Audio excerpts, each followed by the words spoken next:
पतीच्या मृत्यूनंतर एक आयुष्य पूर्ण उद्ध्वस्त झालं. म्हणजे माझे जेठने मला म्हणजे तो असं बोलला, अंगावर येऊन येऊन मारायला आला आणि मला धक्का देऊन त्याने असं हे केलं, दरवाजात लोटलं. आणि त्यांची मिसेस आणि माझी सासू तिथंच उभी होती. पूर्ण ब्लेम माझ्यावर टाकला त्यांनी की तूच केलं त्याला, आणि तुझा आहे ना म्हणजे लग्न झाल्यापासून तुझा आमच्या प्रॉपर्टीवर डोळा होता.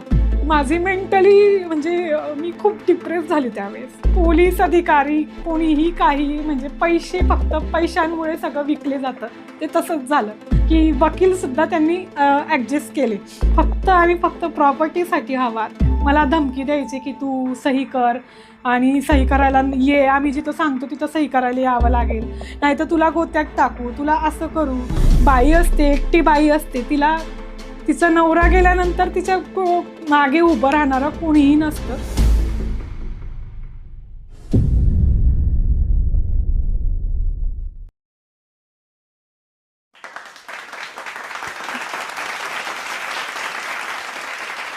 तिला सहानुभूती नको, तिला समान वागणूक द्या. दुःख ही तिची वेदना नसून तिची ताकद आहे. नमस्कार, मी अनिता उपेंद्र पाटील. लास्ट पार्टमध्ये मी तुम्हाला माझ्या मिस्टरांचं निधनपर्यंतचं मी सांगितलं होतं. त्याचा पुढे मी कंटिन्यू करत आहे. माझ्या मिस्टरांचं अचानक आकस्मिक या निधनामुळे म्हणजे सगळं एक म्हणतात ना, त्या स्त्रीचं पूर्ण जगच संपून जातो आणि सगळं चेंज होतं. तसंच माझ्या आयुष्यातही तसंच झालं. पतीच्या मृत्यूनंतर एक आयुष्य पूर्ण उद्ध्वस्त झालं. म्हणजे जो घरातला कर्ता माणूस असतो तो गेल्यानंतर जे दुःख असतं फक्त ती स्त्री जाणू शकते. हे ते स्त्रीशिवाय त्याला दुसऱ्यांना कोणालाही समजू शकत नाही तिचं दुःख. माझ्या मिस्टरांच्या निधनानंतर त्यांचं 10वं वगैरे सगळं तिकडं सुरतलाच करण्यात आलं. आणि तिकडं त्या सगळ्या गोष्टी करताना त्यावेळेसही माझे घरचे म्हणजे माझे सासरचे कोणीही नाही आले. माझ्या मुलाने सर्व केलं, सगळं जबाबदारी त्याचा पूर्ण पार पाडल्या. तिथून मग नंतर 13-14 दिवसानंतर मी सुरतहून पुणे आली. पुणे आल्यानंतर त्यांना मी फोन केला की दादा मी इकडं आली आहे, आणि म्हणजे असं त्यांना सांगितलं, मी कळवलं की मी इकडं आली. त्याचा 3-4 दिवशी ते माझ्या घरी आले आणि असं मास्क वगैरे लावून असं दूर बसले, जसं शेजारी सुद्धा असं आपल्यासोबत व्यवहार करणार नाही त्याप्रमाणे एक फॉर्मॅलिटी म्हणून ते आले असावे असं. तर दरवाजाजवळच बसले आणि एक नॉर्मली असं शेजारी व्यक्तीही माझ्यावर असं करणार नाही त्याच्याप्रमाणे बसून विचारपूस फक्त करताय की तुला म्हणजे त्यांना असं जाणून घ्यायचं होतं की त्याची कंपनी चांगली आहे, मग तुला किती पैसे भेटणार आहे का, कंपनीकडनं तुला काही फोन आले का, मग त्यांच्या कंपनीच्या सरांनी सांगितलं का की किती अमाऊंट भेटणार. म्हणजे त्यांना ते माणूस मेला त्याचं दुःख नव्हतं, त्यांना हे जाणून घ्यायचं होतं की तुला आता किती पैसे भेटणार आहे, तुला किती त्याचा अमाऊंट किती भेटणार आहे, या गोष्टीवर त्यांचं लक्ष होतं. परत आल्यानंतर मला म्हणतात की तू त्याला रेमडेसिविर एक्सपायर दिलं असेल, तू चेक केलं होतं का. जे प्रॉपर्टीचे डॉक्युमेंट्स होते ते डॉक्युमेंट्स आमच्या घरी ठेवले होते, कारण माझे सासू सासरे आम्ही जॉईंट फॅमिली सोबत राहत होते. तर सासऱ्यांनी माझं घरी सगळं ठेवल्यामुळे यांनी कधी ते कागद माझे नसताना ते कागद घरातून नेले. आणि ते मला खूप हे वाटलं की जो व्यक्ती तिथं मरणाचं झुंज देतोय मरणाशी, आणि तुम्हाला फक्त प्रॉपर्टीची पडली, तुम्हाला फक्त प्रॉपर्टी इम्पॉर्टंट आहे, तो माणूस इम्पॉर्टंट नाही. त्यांना असं वाटायचं की अरे हे कागद जरी घरात असले तरी तिच्या नावावर करेल, असं शक्यच नाही, मी कसं माझ्या नावावर करेल ना. त्यांना असं वाटलं म्हणून त्यांनी माझ्या येण्याआधीच सगळे डॉक्युमेंट्स काढून नेले होते. आणि मी घरी आली तेव्हा मी हे सगळं बघितलं तर मी खूप शॉक झाली की का असं व्यक्ती माणूस मेल्यानंतर त्यांना माणसाची नाही ग, म्हणजे आज त्यांचा भाऊ होता, त्यांना माणुसकी थोडीशीही माणुसकी नाही त्यांच्याबद्दल की माझा भाऊ कसं त्याने काय सहन केलं असेल, इतके दिवस हॉस्पिटलाइज होता, कसं त्याचं किती यातना झाल्या असतील. आणि आता ह्या बाईवर एवढ्या मोठ्या दुःखाचं डोंगर आलेलं आहे, त्या बाईला एक सहानुभूती देण्याऐवजी त्यांनी मला दुसऱ्याच गोष्टीचे म्हणजे ब्लेम करण्याची सुरुवात केली. त्यानंतर मग मी असं सांगितलं त्यांना की त्यांच्या घरी गेली मी आणि त्यांना सांगितलं माझा भाऊ माझ्यासोबत होता एक 5व्या-6व्या दिवशी मी त्यांच्या घरी गेली. नंतर मग मी म्हटलं, "दादा मला प्लीज तुम्ही जे पण नेलं आहे डॉक्युमेंट्स, एक कॉपी तुमच्याजवळ ठेवा आणि एक माझ्याजवळ ठेवा. जस्ट एक मला पाहायचं आहे की त्यात काय होतं." कारण मला काही म्हणजे असं लग्न झाल्यापासून आम्ही असं नाही की तुमचं कुठं काय आहे, कधीही काही गोष्टीचं मी लक्ष दिलेलं नव्हतं या गोष्टीत. कारण माझे मिस्टर आहेत ना, ते बघतील सर्व. मला काय गरज आहे ते बघायची, जाणून घ्यायची. त्यामुळे मला काहीही गोष्टीत मला इंटरेस्ट असल्यामुळे मला माहीत नव्हतं की यांचं काय आणि कसं कुठं गोष्टी आहे. इन्शुरन्सचं पण नॉमिनी माझी सासू होती. तरी मी इन्शुरन्सची नॉमिनी लग्नानंतर ॲज युज्युअल वाईफच होते आणि किंवा त्यांचा मुलगा असतो. त्यांनी लग्नाआधीचे इन्शुरन्स होते. त्यात नॉमिनीसुद्धा आम्ही चेंज नाही केला होता, की आपली आई आहे आणि आई कुठं घेऊन जाईल ती अमाऊंट? तू मलाच भेटणार आहे. मला असं ते सांगायचे. त्यांच्या घरी गेल्यानंतर मी त्यांना सांगितलं, तर ते डॉक्युमेंट त्यांनी अक्षरशः अंगाला असे ती बॅग होती डॉक्युमेंट्सची, ती अंगाला लावून ते घरात असे ओरडायला लागले, की "नाही, मला माझी प्रॉपर्टी ही आणि माझ्या बापाची प्रॉपर्टी, तुझा काय संबंध या प्रॉपर्टीवर?" मला असे एक म्हणतात ना, की तो माणूस एकदम लालची प्रकारचा व्यक्ती, की त्याच्या मनात आपल्या भावाविषयी काही हे नाही. मी फक्त एवढंच सांगितलं, की मला फक्त दादा एक आपण म्हणजे चांगलं बसून बोलून हे करू आणि तुम्ही काय नेलंय मला काही घेणं देणं नाही. तुमची प्रॉपर्टी तुम्ही तुमच्याजवळ ठेवा. मला काही हे नाही. फक्त एक माहिती म्हणून मला पण माहीत पाहिजे, की काय आहे त्या गोष्टी, कुठली कागदं होती, की तुम्ही ती नेली. तेवढंच बोलण्यावरून त्यांनी मला माझ्या अंगावर धावून आले आणि मला मारायला आले ते. आणि त्यांची मिसेस आणि माझी सासू तिथंच उभे होते. तरी त्यांनी काहीही बोलले नाही, की "तू ह्या बाई आत्ता म्हणजे दुःखातून एवढं निघाली आणि तिच्याशी तू असा व्यवहार करतोय." म्हणजे उलट ते मला बोलायला लागले. माझी सासू माझ्याकडनं म्हणजे मला जोरजोरात भांडायला लागली, की "तू त्याला मारलं, तू त्याला झोपवून ठेवायची. तू त्याला इंजेक्शन दिले आणि त्याला झोपवून ठेवायची." ॲक्चुअली व्हेंटिलेटरवर माणूस गेल्यावर तर त्यांना म्हणजे बेशुद्ध कोमामध्येच असतात. तर त्याच्याविषयी मला चुकीचं गृहीत धरलं, की "तू मला त्याला झोपवून ठेवायची. परत तू त्याला मारलं." माझे जेठने मला म्हणजे तो असं बोलला, अंगावर येऊन मारायला आला आणि मला धक्का देऊन त्याने असं हे केलं, दरवाजात लोटलं. मला इतकं म्हणजे खूप हे वाटलं, की माझे मिस्टर जर असते माझ्यासोबत, तर माझ्यासोबत असं झालं असतं का? याने मला असं केलं असतं का? म्हणजे जर माझे मिस्टर माझ्यासोबत असते तर. आणि त्यानंतर मग असं झाल्यानंतर मला खूप घाण म्हणजे त्याने बोलणं चालू केलं. माझा भाऊ म्हणजे खूप लहान आहे. तो म्हटले, की "चल ताई, अ, तू चल आता." आणि आम्ही बाहेर निघालो मग. आणि दुसऱ्या दिवशी परत तसंच त्यांचे फोन कॉल्स चालू, की "तू असं केलं, तू तसं केलं." पूर्ण ब्लेम माझ्यावर टाकला त्यांनी, की "तूच केलं त्याला आणि तुझा आहे ना म्हणजे लग्न झाल्यापासून तुझा आमच्या प्रॉपर्टीवर डोळा होता." हे एक मला खूप वाईट वाटलं या गोष्टीचं. डोळा असता तर मी माझ्या मिस्टरांच्या नॉमिनी म्हणजे माझं नाव लावलं असतं मी. का सासूचं जे नॉमिनी सासूचंच ठेवलं असतं. त्याने मला खूप प्रॉब्लेम्स क्रिएट केले. त्यानंतर माझे मिस्टर वारल्यानंतर त्याने बँकेत जाऊन लिहून आला. माझं होम लोन होतं आमचं. तर ते होम लोन आम्ही ॲक्चुअली माझ्या शेवटचे 2 हप्ते होते. माझे मिस्टर वारल्यानंतर मी ते क्लोज केले आणि ते क्लोज केल्यानंतर जे NOC असते किंवा ओरिजिनल डॉक्युमेंट्स असतात ते घेण्यासाठी मी बँकेत गेली HDFC. त्याने तिथं आधीच लिहून ठेवलेलं होतं माझं जाण्याआधी, की हिला प्रॉपर्टीची डॉक्युमेंट्स द्यायची नाही. कारण मी पण तिच्यात माझा पण अधिकार आहे. या गोष्टी सगळं मी म्हणजे मला खूप मनावर एक मोठा आघात झाला होता, की हे लोकं माझ्याशी असं का वागताय? आणि माझा मुलगा लहान आहे, 6 वर्षाचा पोरगा. त्याला त्याचे वडील वारले. माझ्या आयुष्यात एवढा मोठा प्रसंग झाला आणि माझं आयुष्य पूर्ण उद्ध्वस्त झालं. मला फक्त एवढंच टेन्शन होतं, की माझ्या मुलाला त्याचा हक्क पाहिजे आणि माझ्या मिस्टरांनी सर्व काही केलं होतं. जबाबदाऱ्यापासून सगळं आई-वडिलांच्या जबाबदारीपासून तर माझ्या मिस्टरांची म्हणजे कुठलीही गोष्ट असो, आई-वडिलांचं सगळं पार केले, ते केले आणि आज जे पण त्यांच्यावर झालंय, कोरोनामुळे जे ते वारले, ते त्यांचं फक्त आई-वडिलांचा जीव वाचवण्यासाठी वारले ते. त्यांनी जीवाचं आपलं बलिदान दिलं आणि त्यांच्या भावाने जे घरी राहिले, त्यांना आईवडिलांकडे लक्ष न देता ते घरी छान राहिले, त्यामुळे ते आज जगताय.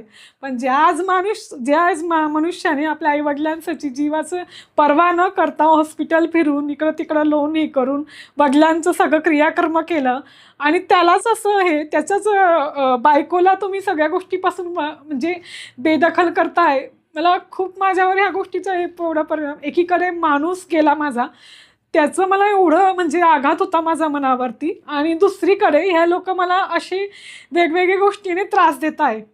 माझी मेंटली म्हणजे मी खूप डिप्रेस झाली त्यावेळेस, आणि खूप डिप्रेशनमध्ये गेली मी त्यावेळेस. आणि तशातच माझं होम लोन होतं, तर ते डॉक्युमेंट्स मला नाही दिले आणि ते डॉक्युमेंट्स परत मुंबई ब्रांचला पाठवण्यात आले. मी खूप ट्राय केला त्यासाठी, मी कंप्लेन केली. परत यांचे जे त्रास होत होते, यांनी जे डॉक्युमेंट्स घरातून नेले होते ना, त्याच्यासाठी मी कंप्लेन केली इकडं पोलीस याच्यात PSIला मी म्हणजे एक कंप्लेन करून इकडच्या पण PSIला कंप्लेंट केली, मेन PCMCमध्ये, आणि वाघोलीच्या याच्यात पण कंप्लेन केली. पण ते म्हणतात ना की पोलीस अधिकारी कोणीही काही म्हणजे फक्त पैशांमुळे सगळं विकले जातं, ते तसंच झालं. मला एक असं वाटायचं की नाही, आपल्याला हे लोक तरी मदत करतील आणि काहीतरी त्याचं हे करतील.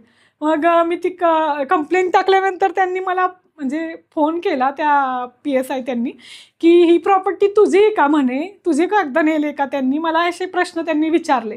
तुझं नाव होतं का त्या प्रॉपर्टीवरती? मला हे असे का प्रश्न विचारताय? मला फक्त म्हणायचं आहे की यांनी जे नेलं आहे ते चुकीचं केलं त्यांनी, आणि काय नेलं आहे फक्त मला माहिती पाहिजे. या गोष्टी, त्यांचे आधार कार्ड होते, खूप साऱ्या गोष्टी डॉक्युमेंट्स होते, तर त्यांनी मला माहीत नव्हते ॲक्च्युली की ती बॅग मधून काय नेलं काय नाही नेलं, पण मला माहीत पाहिजे या गोष्टी. तर ते त्यांनी कंप्लेंट नोंद नाही केली आणि ते मॅटर क्लोज केलं. मला असं सांगून दिलं की तुझा काही संबंध नाही म्हणे आणि तुझा काही हक्क नाही की ती तुझी सासूची प्रॉपर्टी आहे, तू का कंप्लेन करते? पण घर तर माझं होतं ना, माझ्या घरातून आज काही गोष्टी त्याने नेल्या आहे, तर ती कंप्लेंट झालीच पाहिजे होती ॲक्च्युली. ते मॅटर पोलिसांनी क्लोज केलं पैसे भरल्यामुळे, असं मला ते नक्कीच झालं. त्यानंतर त्यांनी मला इतकेच म्हणजे कंटिन्यू फोनवरती त्रास देणं. मग इन्शुरन्सचे पैसे होते मी म्हटली मागे की माझी सासू नॉमिनी होती. सासू नॉमिनी असल्यामुळे ते पैसे माझ्या सासूच्या अकाउंटला आले. मग नंतर मला म्हणायचा की आज देईल, उद्या देईल, आणि मला मी इकडं ज्या लोकांकडनं पैसे उसने घेतले होते म्हणजे व्याजाने घेतले होते, ते लोक मला फोन करायचे की ताई तुम्ही कधी आमचे पैसे देणार आहे? मग मी त्यांना सांगितलं, दादा प्लीज तुमचे जे म्हणजे इन्शुरन्सचे पैसे आले, प्लीज मला तेवढं हे करा आणि मला तेवढी मदत होईल की मी त्या लोकांचे पैसे परत करेल. तेवढं केल्यानंतर मला म्हणतात फोनवरती की नाही मी उद्या करेल, आज करेल. मला रोज काही ना काही बहाणे करायला लागले. मला म्हणतात की डेबिट कार्ड गेलं आहे त्यांचं, तर मला जळगाव जावं लागेल.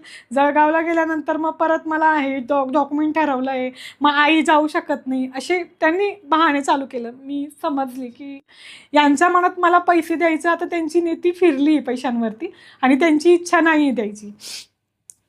त्यात मग मी समाजाच्या म्हणजे जे अध्यक्ष असतात त्यांना एक रिक्वेस्ट त्यांच्या कानावर ही गोष्ट घातली. त्यांनाही सगळं परिस्थिती माहिती होती, कारण हे ग्रुपवरती पण होतं आलेलं की यांना एवढी मोठी ट्रीटमेंट देण्यात आली आहे, यांच्यावर एवढी म्हणजे ते मी म्हटली मागे की किट्टूच्या याच्यात थ्रू मला मदत झाली, तर त्यांना सगळ्यांना माहिती होतं. हे पण माहिती होतं की हे लोक त्याचा म्हणजे हिच्या मिस्टरांच्या हिच्यात पण नाही गेले, शेवटच्या क्षणीही त्यांच्या आईने त्यांना पाहिलं नाही. तर त्या लोकांनी मला मदत केल्यामुळे मग त्यांनी मला ते पैसे मला म्हणजे अर्धे डिवाईड केले. तरीसुद्धा माझ्या सासूने माझ्याकडनं अर्धे पैसे घेतले आणि मला अर्धी अमाऊंट देण्यात आली. त्या पैशांनी मी माझं जे कर्ज असतं ते फेडलं. परत माझं कार लोन होतं. कार लोन ॲक्च्युली 1.5 वर्ष झालं होतं कार घ्यायला, आणि यांनी कोविड असल्यामुळे ते इन्शुरन्स नाही घेतलं होतं. मग त्याचं इन्शुरन्स नसल्यामुळे एक तर ते म्हणायचे की तुम्ही कार विकून टाका किंवा तुम्ही हे करा, नाही तर मग आम्ही जप्त करू कार, असं म्हटले. पण माझं मिस्टरांची ती शेवटची आठवण होती, तर मला ती आठवण मला वेगळी नाही करायची होती, कारण मला ती कार म्हणजे त्यांचं अस्तित्व, त्यांचं खूप स्वप्न, त्यांच्या स्वप्नाच्या ज्या गोष्टी होत्या त्या मला सगळ्या सांभाळून आणि एक आठवण म्हणून ठेवायच्या होत्या. तर मला जे कंपनीकडनं पैसे भेटले त्यात मी कार लोन क्लोज केला, त्यांचं सेटलमेंट केलं. परत जळगावला जी सासऱ्याच्या नावावर प्रॉपर्टी होती त्यात वारस म्हणून माझे मिस्टर लागले पाहिजे. सासरे वारले होते, कोविडने आधी सासरे गेले, त्यांच्यानंतर माझं नाव लागणार होतं. तर ते नाव लावण्यासाठी वारस दाखला काढावा लागतो. त्यांनी ते सुद्धा प्रॉब्लेम केले. वारस दाखला न काढता मग मी स्वतः फिरली, जळगावला जायची.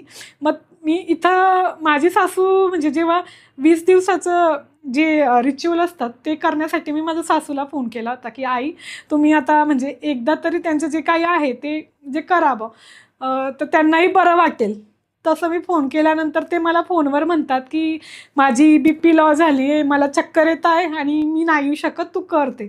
त्यांचं मी समजले की यांना त्यांचा मुलगा विषयी काहीही नाही राहिलं आहे आता. आणि त्यांना असं वाटायचं की मी हिच्याकडे जर गेली तर हिला प्रॉपर्टी द्यावं लागेल. त्यांच्या मनात मला असं समजलं ते की त्यांच्या मनात हा एक हे झाला होता माझ्याविषयी. पण आधी माझ्यासोबत 7 वर्ष सोबत होते, सगळं व्यवस्थित चाललं होतं. फक्त आणि फक्त प्रॉपर्टीसाठी हा वाद. पण का असं? तुमचा मुलगा मेला पण त्यांचा मुलगा आहे ना, तुमचा वारस आहे. तुम्ही फक्त एवढंच म्हणायची की जे आहे ते सर्वेश माझा मुलगा, तुम्ही त्यालाही वारस लावा, मला काही घेणं देणं नाही. फक्त 20-25 दिवस झाले होते आणि तितक्यात म्हणजे असं की माझी सासू असे सांगायची म्हणजे बायांकडे की ही लग्न करून चालली जाईल तर हिला का आम्ही प्रॉपर्टी द्यावी. परत मी इकडनं म्हणजे पुण्याहून मी नंदुरबार गेले, कारण हे मला रोज असं फोन करून मग धमकी देणं. मग मला घरच्यांनी सांगितलं की एवढ्या लांब राहून तुला म्हणजे इथं कोणी नाही आहे, आपलं नातेवाईक नाही, कोणी नाही, तू एकटी कशी राहशील. तर मी तिथून मग परत गावी गेली, माझ्या आईकडे थांबली. तिकडं मी 10 महिने थांबली. 10 महिन्यानंतर मग मध्ये मध्ये माझं जाणं व्हायचं, कारण जे सासऱ्यांच्या नावावर प्रॉपर्टी होती त्यात नाव लावणं होतं, गरजेचं होतं. तर ते नाव लावण्यासाठी मी जळगावचा कलेक्टर ऑफिसला अर्ज केला. परत तिथला महिला आयोगाला अर्ज केला. नंदुरबारच्या महिला आयोगालाही मी अर्ज केला की हे असे करताय, मला अशी धमकी देताय फोनवरती, मग तुम्ही मला मदत करा. आदल्या दिवशी मी जेव्हा गेली तेव्हा मला त्यात मॅडमांनी खूप छान समजवलं आणि सांगितलं की नाही, आम्ही तुला सगळं मदत करू, तू टेन्शन नको घेऊ, आम्ही करू, तुझं प्रॉब्लेम सॉल्व करू. आणि जेव्हा दुसऱ्या दिवशी मी म्हणजे त्या लोकांना बोलवण्यात आलं तेव्हा मला, आणि ते त्यांच्या समोर बसलेले, तेव्हा ते मॅडम त्यांना म्हणजे म्हणतात की तुमचा फॅमिली मॅटर आहे, तर तुम्ही त्यामुळे फॅमिली मॅटर असल्यामुळे आम्ही काहीच करू शकत नाही आणि हा वाद म्हणजे तुम्ही कोर्टात करा बुवा, आम्ही याला म्हणजे तुम्हाला काहीच मदत करू शकत नाही. मी हे जेव्हा ऐकलं की म्हणजे असं असतं की एक जी बाई असते, एकटी बाई असते, तिचा नवरा गेल्यानंतर तिच्या मागे उभं राहणारं कोणीही नसतं आणि पैशाच्या बळावर सर्व काही विकत घेतलं जातं. पैसे असले ना तर माणूस काहीही करू शकतो. त्या गोष्टीचा मला खूप मोठा अनुभव त्या वेळेस मला जाणवला. नंतर मग त्या मॅडमांनी मला म्हणजे सांगून दिलं की क्लोज केलं मॅटर आणि म्हणे की नाही, तू कोर्टात जा किंवा तुमचं फॅमिली मॅटर आहे म्हणे, तुम्ही डिस्कस करा. मग मी मनात मला असं वाटलं की अगर हे माझं फॅमिली मॅटर डिस्कस करून करता आलं असतं की मी का तुमच्याकडे मदत मागायला गेली. नंतर मग ते मॅटर क्लोज केल्यानंतर माझं जळगावला जाणं झालं. मग तिकडं मी तिथले कलेक्टर सर चांगले होते, त्यांनी मला म्हणजे त्यांनी सांगितलं की तिकडचं जे गावी जे म्हणजे माझ्या सासऱ्यांच्या नावावर जे प्रॉपर्टी होती त्याला वारस, नंतर मग मी गावाकडनं वारस दाखला मी स्वतः फिरली. माझ्या भावासोबत जायची मी, आणि असं म्हणजे खूप स्ट्रगल होतं लाईफचं, खूप मोठं स्ट्रगल चालू झालं माझ्या आयुष्यात. इकडं माणूस मेला त्याचं दुःख राहिलं आणि ह्या गोष्टी की माझ्या आयुष्यात चॅलेंजेस यायला लागले, खूप वेगवेगळ्या गोष्टींचे चॅलेंजेस. रोज इकडं जाणं तिकडं जाणं, इकडं त्यांचं दाखल्यासाठी प्रयत्न करणं, परत वारस दाखल्यासाठी हे करणं, परत तिकडं तलाठींना सांगून दिलं होतं की हिला मुद्दाम हे करा. तर मी इकडनं नंदुरबारहून भुसावळ, आणि भुसावळ जवळ यावल गाव होतं, तिकडं एक म्हणजे छोटा प्लॉट किंवा शेती असं होतं सासऱ्यांच्या नावावर. मग त्याच्या नावावर माझं नाव लागणार होतं, म्हणून मी सगळे डॉक्युमेंट्स नेले. मला इतकं त्यांनी त्रास दिला तिकडच्या लोकांनी की ते डॉक्युमेंट्ससाठी मला मुद्दाम, म्हणजे हे राहिलं ते राहिलं, मुद्दाम मला केलं. मी समजली त्यासाठी की मला हे मुद्दाम करताय, मी सगळं नेऊन पण मला हे असं म्हणजे त्यांना हे करायचं आहे, मला त्रास द्यायचा आहे. मग परत माझ्या जेठने सांगून ठेवलं होतं तिकडचे माझे चुलत सासरे आहे त्यांना, की हिला पाय ठेवू द्यायचं नाही आणि हिला येऊ नाही द्यायचं, म्हणजे हिचा ना आपला काहीही संबंध नाही आणि हिला कुठल्याही गोष्टीची मदत नाही करायची. मला अशामध्ये काही गोष्टींची मदत लागतेच, कारण मी तिकडची नव्हती, मी इकडनं एवढ्या म्हणजे माझं गाव नंदुरबार आणि तिकडचं काही संबंधच नसल्यामुळे कधी जाणं नाही, काही नाही. तर मी मदत वगैरे मागितली, मला त्यांनी कोणीही मदत केली नाही. आणि माझे चुलत एक सासरे होते, ते चांगले, मला अजूनही ते मदत करतात. माझ्या मुलाला म्हणजे ते नातू मानतात आणि त्यांचे उपकार मी कधीच विसरू शकत नाही. तर ते म्हणतात की बाकी काहीही करो, मला त्याचं काही घेणं देणं नाही, पण मी तुझ्यासोबत राहील, ते मला नेहमी म्हणत असतात. त्यात परत ते नाव खूप 3-4 महिने कंटिन्यू जळगाव, भुसावळ ते फेऱ्या मारल्यानंतर मी फायनली मला म्हणजे माझं नाव लागलं. नाव लागल्यानंतर मग त्यांनी 1.5 महिना झाला होता. माझ्या सासूच्या नावावर जी प्रॉपर्टी ती विकायला काढली होती, ती त्या विकायला काढल्यामुळे जसं समजलं, मग मला सगळ्यांनी सांगितलं आणि तिकडचे तलाठी ते पण म्हटले, ते दादांते, की तुम्ही कोर्टा थ्रूच तुम्हाला न्याय भेटेल आणि तुमचा हक्क आहे ते तुम्हाला भेटेलच, कारण तुमचा मुलगा आहे आणि 6 वर्षाचा माझा मुलगा, त्याच्या मी हक्कासाठी मी ठरवलं की नाही, माझ्या मुलाला त्याचा हक्क भेटलाच पाहिजे. त्यासाठी मी कुठल्याही स्तराला कुठल्याही लोकांशी मी लढायला तयार आहे. मग मी ते एक मनात ठाम निर्णय घेतला आणि समाज फक्त आहे ना सांगायचा असतो, कोणी काही कोणाला मदत करत नाही. फक्त सांगणं असतं की तुम्ही मला सांगा की मी तुम्हाला मदत करेल, तुमचं काय आहे मला फक्त सांगा, आपण करू, आपण हे करू, तसं करू. पण जेव्हा आपण ॲक्च्युअलमध्ये जेव्हा त्यांच्याकडनं मदत मागतो ना, तेव्हा आपल्या पाठीमागे कोणी उभा नसतो, ते आपल्यालाच करायचं असतं. ते मला खूप मोठा अनुभव झाला. त्यानंतर मी कोणाचीही मदत घेणं म्हणजे मी बंद केलं. मी कोणाशी पुढे हात जोडणं वगैरे रिक्वेस्ट करणं सगळं बंद केलं. नाही, मी ठरवलं की मी स्वतःच्या जीवावर सगळं करेल आणि मी आता न्याय मिळवेलच. या गोष्टीसाठी मी त्यांचं म्हणजे धरणगाव कोर्टात मग केस हे केला आणि देवाच्या कृपेने माझा ह्याच्याने स्टे ऑर्डरही लागला. त्यांचे फोन कॉल्स असे असायचे की माझे चुलत सासरे होते, ते जॉईंट प्रॉपर्टीमध्ये मला धमकी द्यायचे की तू सही कर आणि सही करायला ये, आम्ही जिथं सांगतो तिथं सही करायला यावं लागेल, नाहीतर तुला गोत्यात टाकू, तुला असं करू, नाहीतर मग असे तुझे प्रॉब्लेम्स क्रिएट करू तू. मग मी त्यांना म्हटली मी सही करायला रेडी आहे, फक्त माझ्या मुलाला बाकी जे प्रॉपर्टी आहे त्याला पण त्याचा अधिकार भेटला पाहिजे, त्याचं नाव लागलं पाहिजे. तर ते माझे सासू म्हणते माझी प्रॉपर्टी आहे आणि माझा हक्क आहे, मी कोणाला पण देईल आणि माझा मुलगा मेला, माझं कोणीच नाही, मला सरळ असं त्यांनी सांगितलं. ही गोष्ट मला खूप मोठा धक्का बसली की जो लहान मुलगा, त्याला 6 वर्षाचा मुलगा, तुम्ही त्याचं म्हणजे त्याचं काही तुम्हाला पडलेलं नाही, फक्त तुम्हाला प्रॉपर्टी महत्त्वाची. असं असताना आता माझा हा स्ट्रगल चालूच आहे आणि ती प्रॉपर्टीवर स्टे ऑर्डर लागल्यामुळे आता ते ना विकू शकतात ना काही करू शकतात. माझं मिस्टर वारल्यानंतर माझं देवावरची जी श्रद्धा गेली होती, म्हणजे मी खूप हे झाली, निराश झाली आणि माझा एवढा विश्वास होता तो खूप डगमगला की अरे देवानी. पण मग नंतर मला म्हणजे स्वामी समर्थांचं परत असे खूप छान अनुभव आले, त्यांनी मला खूप मोठा आधार दिला, त्यांनी मला खूप स्ट्रॉंग बनवलं आणि मोठी हिंमत मला दिली. अशा एवढ्या दुःखात असून मला ही झुंज, मला म्हणजे संघर्ष माझ्या ज्या आयुष्यात आला आहे तो लढण्यासाठी त्यांनी मला मोठी ताकद दिली आणि त्या ताकदीच्या याच्यावर मी कोर्टात जाणं वगैरे सगळं, परत अशा खूप काही गोष्टी, मला चांगला जॉब भेटला आणि चांगल्या IT कंपनीत जॉब भेटल्यामुळे माझं एक ते हे म्हणजे जे असतात ना की फायनान्शियल गोष्टी असतात त्याला खूप मोठा चांगला सपोर्ट भेटला. कारण मिस्टर वारल्यानंतर मला एवढं म्हणजे टेन्शन आलं होतं. ॲक्च्युली मी अशी मुलगी आहे की मला कुणावरही डिपेंड राहायला नाही आवडत. माझा मुलगा आता 10 वर्षाचा झाला. माझं 3.5 वर्षापासून कोर्टाचं म्हणजे चालू असतं फिरणं. मी सुरतहून धरणगाव जाते आणि धरणगावच्या कोर्टामध्ये मग तिकडं सुद्धा असं प्रॉब्लेम्स आले मला, की वकीलसुद्धा त्यांनी ॲडजस्ट केले आणि आता परत दुसरा वकील लावला आहे आणि चालू आहे म्हणजे मॅटर. आणि मला देवाचा म्हणजे स्वामींचा जे एक त्यांचं वाक्य आहे ब्रीद ते वाक्य मला कायम, मी कुठेही गेली मला अचानक दिसतं ते. मला त्यामुळे ते श्रद्धा खूप त्यांच्याविषयी जास्त झाली, की भिवू नकोस मी तुझ्या पाठीशी आहे. हे वाक्य म्हटल्यावर मला खूप छान म्हणजे खूप मोठा आधार वाटतो. मी एवढ्या खराब याच्यातून सिच्युएशनमधून बाहेर निघून आता जे म्हणजे जगते त्याच्यात मला फक्त आणि फक्त स्वामी समर्थांचाच राहते.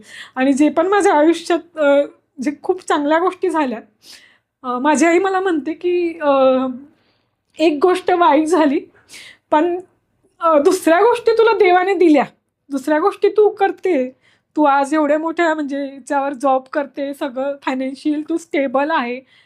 परत मी माझ्या कष्टाने मी घर घेतलं आणि माझं ॲक्च्युली मी जॉब करते, परत फ्रीलान्सिंगचं पण काम करते. माझं असं आहे की माझ्या मुलाला मी त्याचं वडिलांचं म्हणजे कमी म्हणजे होऊ देत.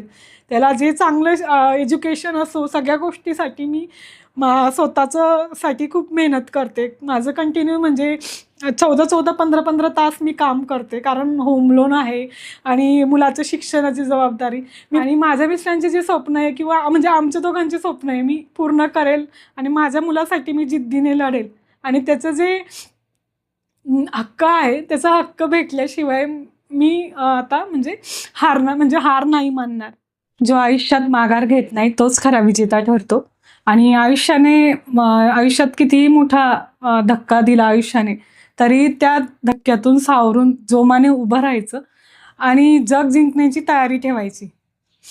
मी माझ्यासारखे जे आपण भगिनी किंवा माझ्या मैत्रिणींवर माझ्यासारखे जे अनुभव आले असतील, मी त्यांना एकच सांगते की त्यांनी खचून न जाता आपण म्हणजे एक नारी शक्ती आहे, आपण सगळं काही करू शकतो. नवरा मेला याचा अर्थ असं नाही की समाजाला असं वाटतं की हिने फक्त रडलंच पाहिजे तरच हिला दुःख आहे.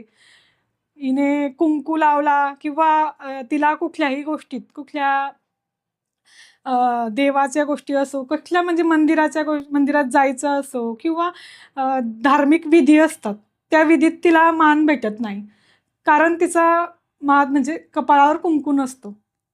पण असं का वागलं जातं? ती बाई आधीच त्या नवऱ्याच्या म्हणजे मृत्यूने आधीच खचलेली असते आणि तुम्ही तिच्यावर असे व्यवहार करून तिच्यावर सामाजिक, मानसिक आणि असे गोष्टी मर्यादा लावल्या जातात की तू इथं नाही जायचं, असं नाही करू शकत, तू कुठल्याच चांगल्या गोष्टीत तू हात नाही लावू शकत किंवा चांगल्या गोष्टीत तू सहभागी नाही होऊ शकत. ह्या गोष्टीने ती जास्तच खचून जाते की का समाज आपल्या अशा नजरेने बघतो की हिने काय केलेलं आहे, म्हणजे आम्ही असं काय केलं आहे. ज्या बाईचा नवरा गेलेला आहे हे फक्त त्यांनाच माहीत असतं की त्यांना प्रत्येक गोष्टीत म्हणजे एक आठवण येते. सगळ्या बायांना पाहून त्यांनाही वाटतं की अरे आपण पण असं गोष्टी, आपण पण इकडे जायला पाहिजे होते, आपलेही मिस्टर आपल्यासोबत पाहिजे होते, आपण पण ही पूजा केली पाहिजे होती. पण हे असं बघून म्हणजे जास्त तिच्या मनावर ते ताण, ते एक म्हणजे खूप टेन्शनमुळे ती जास्त खचून आणि तिच्या डिप्रेशनमध्ये तुम्हीच समाजच तिला आणताय. असं न करता उलट तिला मान आणि सन्मान दिला पाहिजे. तिला सहानुभूती न देता तिला सन्मानाने जगू द्या. आणि आता मागे हेरवड गावाने जे एक उपक्रम राबवला होता की त्यांचा बांगड्या वगैरे काढल्या जाऊ नये, कुंकू वगैरे पुसणं, ते खूप छान उपक्रम केला. तसंच पाहिजे आणि तरच त्या व्यक्तीलाही म्हणजे छान वाटेल की तिलाही आयुष्यात जगण्याची एक संधी द्या. विधवा स्त्री असं नाही की तिने फक्त एक पांढरी साडी घालून किंवा घरात बसून काही न करता, तिला कसलाच अधिकार न देता तिला असं समाज चुकीची वागणूक देते. तुम्ही समाजात बदल घडवून आणला पाहिजे. त्यासाठी मी स्वतःही सुरुवात केली आहे आणि आमचाही एक ग्रुप आहे. आम्ही हळदी कुंकूचा कार्यक्रम मागे नुकताच साजरा केला. त्यात आम्ही सगळ्या विधवा म्हणजे मैत्रिणी आम्ही तो कार्यक्रम साजरा केला आहे. त्यात सगळ्या विधवा मैत्रिणींचा हळदी कुंकू झाला आहे आणि आम्ही ठरवलं आहे की आम्ही पण, आमचाही अधिकार आहे, आम्ही पण, आम्हालाही समान वागणूक द्या. आम्ही पण तसं जसं आधी राहायचो तसंच आम्ही आताही राहू आणि पुढेही राहू, कारण आम्हाला आमच्या मुलांना घडवायचं आहे. आम्ही जर असं रडत बसलो आणि दुःख करत बसलो तर आमच्या मुलांवर काय असं म्हणजे परिणाम होतील, ह्या गोष्टीची आम्हाला म्हणजे जाणीव झाली त्या गोष्टीची मला. म्हणून मी सगळ्या ह्या गोष्टी बंद केल्या. रडत बसणं ते वाटतं, प्रत्येकाला वाटतं, जिचा नवरा गेला आहे ते तिलाच माहीत असतं की तिने काय म्हणजे तिच्यापासून हिरावून घेतलं आहे देवाने. पण असं आहे ना की माणूस जगणं नाही सोडू शकत. एक माणूस आपला गेला पण त्याच्या आठवणीत आणि त्याच्या आठवणीत राहून खूप छान जगावं, राहावं आणि आपल्या मुलांना चांगलं शिकवावं, चांगलं शिकवून मोठं करावं, हीच त्या स्त्रीची खरी हे असते. हा व्हिडिओ आपल्याला कसा वाटला ते आम्हाला कमेंट बॉक्समध्ये कळवा आणि आपल्या मित्रांबरोबर शेअर करायला विसरू नका.